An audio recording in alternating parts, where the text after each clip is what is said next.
Halo YouTubers, kali ini akan saya bahas apa saja yang diperlukan agar video kita bisa menghasilkan uang di YouTube dari AdSense ya. Syarat apa aja dan juga tipsnya. Simak terus.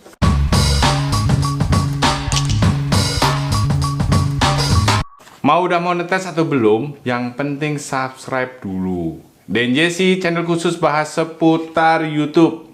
Jangan lupa pencet belnya. Siapa sih yang gak tertarik bisa dapetin uang dari YouTube? Pasti semuanya ya. Bahkan saya yakin sebagian besar yang bikin konten di YouTube arahnya ke sana.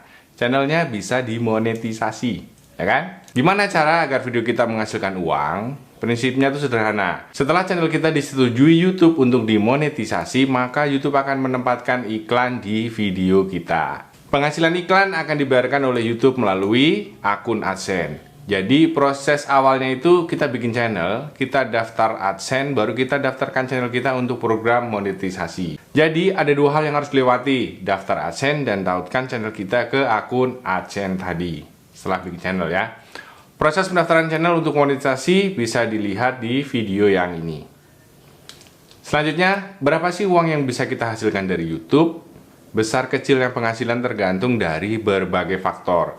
Tapi ada dua hal yang menjadi faktor kuncinya, jenis iklan dan harga iklan yang muncul di video kita. Jenis iklan yang ada di YouTube saat ini yaitu ada iklan yang hanya muncul di desktop dan muncul di semua perangkat, HP, tab, TV, dan sebagainya. Contoh iklan yang bisa muncul di PC, itu iklan bergambar yang muncul di sebelah video diputar dan iklan hamparan yang nongol di dalam video. Yang muncul di semua perangkat ada kartu bersponsor, iklan yang bisa di-skip, dan iklan video yang nggak bisa di-skip. Jenis iklan ini harganya beda-beda. Yang paling mahal adalah yang nggak bisa di-skip.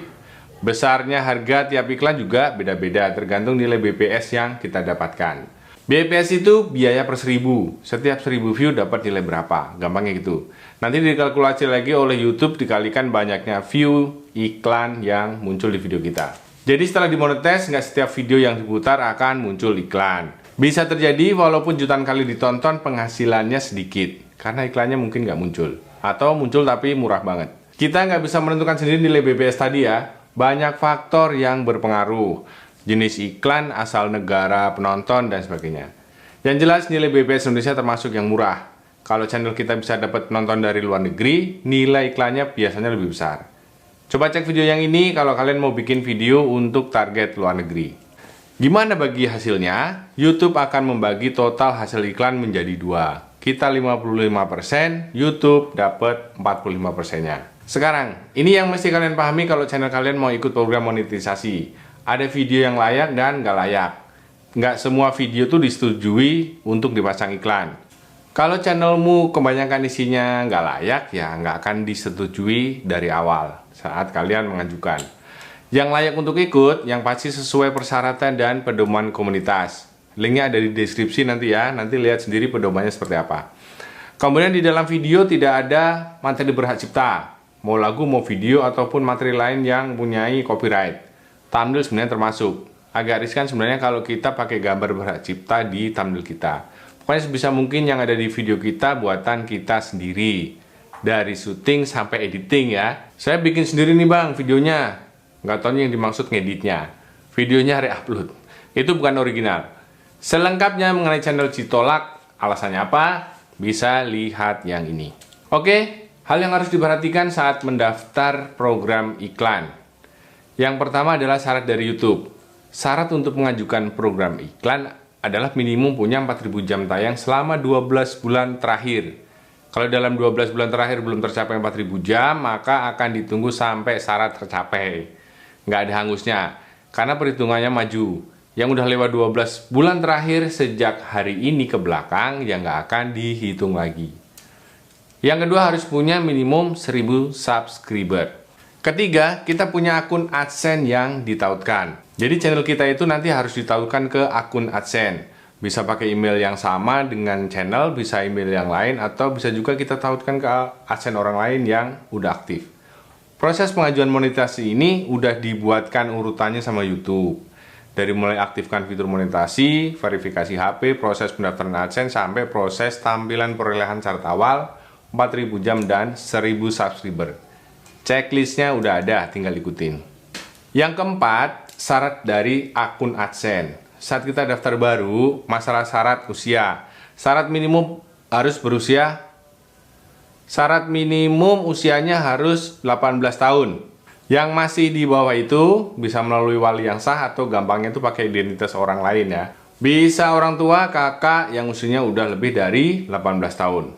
Atau pakai identitas teman juga bisa, tapi karena ini melibatkan uang, lebih baik hati-hati ya. Kita nggak bisa bohong dengan mengubah tahun kelahiran, karena nanti akan diminta bukti kartu identitas. Bisa KTP, SIM, atau paspor. Ingat ya, satu orang hanya boleh daftar satu AdSense. Kalau kalian udah punya AdSense dan mau bikin channel baru, nggak usah daftar lagi. Tinggal tautkan aja ke situ. Cara daftar AdSense selengkapnya bisa dilihat di video yang ini. Setelah daftar AdSense berhasil, syarat awal tercapai, maka otomatis channel kita akan masuk ke antrian peninjauan. Nggak langsung disetujui ya. Proses ini biasanya selamanya 1 bulan, yang nantinya akan diberi keputusan apakah channel kita layak atau enggak untuk ikut program iklan. Tapi prakteknya peninjauan bisa lebih cepat atau bisa lama ya, atau malah lama banget. Digantung berbulan-bulan belum juga ada kabar. Bisa juga dikasih kabar tapi masih suruh nunggu lagi, karena mau ditinjau lebih dalam. Biasanya untuk channel-channel yang kontennya itu riskan sama pelanggaran pedoman, itu bisa disuruh nunggu terus. Bisa re-upload, bisa karena ekstrim, atau mengandung hal-hal lain yang bisa bikin YouTube ragu-ragu untuk mengambil keputusan. Apa yang harus dilakukan saat peninjauan ditolak? YouTube kasih waktu 30 hari untuk pengiriman pengajuan ulang. Jadi kita bisa cek lagi video-videonya yang sekiranya melanggar atau tidak sesuai dengan pedoman. Kemudian hapus saja video itu. Kalau seluruh channelmu isinya menurutmu itu melanggar semua, ya ini agak susah. Kalau misalnya channelmu nggak bisa dibenerin, ya mending bikin baru aja yang sesuai aturan lah, original misalnya. Setelah kira-kira aman, terus lakukan upload selama 30 hari itu. Ya, dengan video yang original dan berkualitas. Biar nanti YouTube melihatnya channelmu dikelola dengan serius. Ya, syukur-syukur disetujui. Sebaliknya, gimana kalau disetujui? Jangan tenang dulu, masih ada proses selanjutnya yang harus kamu lakukan. Pertama, jangan upload video yang melanggar aturan. Yang mentang-mentang udah dimonetis, upload video sembarangan. YouTube bisa kapan aja menghentikan YouTube bisa kapan saja menghentikan monetisasi kalau channel kita nggak sesuai dengan pedoman YouTube. Nomor 2, jangan sampai kena teguran juga, baik dari teguran hak cipta maupun teguran komunitas. Selama masa hukuman karena kena teguran, channel kita dihentikan dulu iklannya, enggak gajian. Nomor 3, saat iklan udah mulai jalan, Google akan memverifikasi kartu identitas, alamat, dan nomor rekening. Nanti tinggal tunggu notifikasi dari AdSense kapan kita harus mengirimkan foto kartu identitas ini. Ini proses penting ya. Kalau kamu asal-asalan kirim foto KTP, SIM atau password dan ditolak sampai 3 kali, maka nggak ada kesempatan lagi. Uang yang udah masuk ke AdSense nggak akan bisa diapa-apain ya. Untuk PIN, Google akan mengirimkan surat berisi kode ke alamat terdaftar. Pastikan alamat yang ditulis jelas biar nggak nyasar. Kita bisa minta kirim ulang kalau nggak nyampe-nyampe. Bisa lakukan tuh biasanya setelah 2 minggu kita bisa minta kirim ulang. Alamat kirim PIN ini boleh beda dengan alamat KTP. Nanti ada isian khusus alamatnya mau dikirim kemana PIN-nya.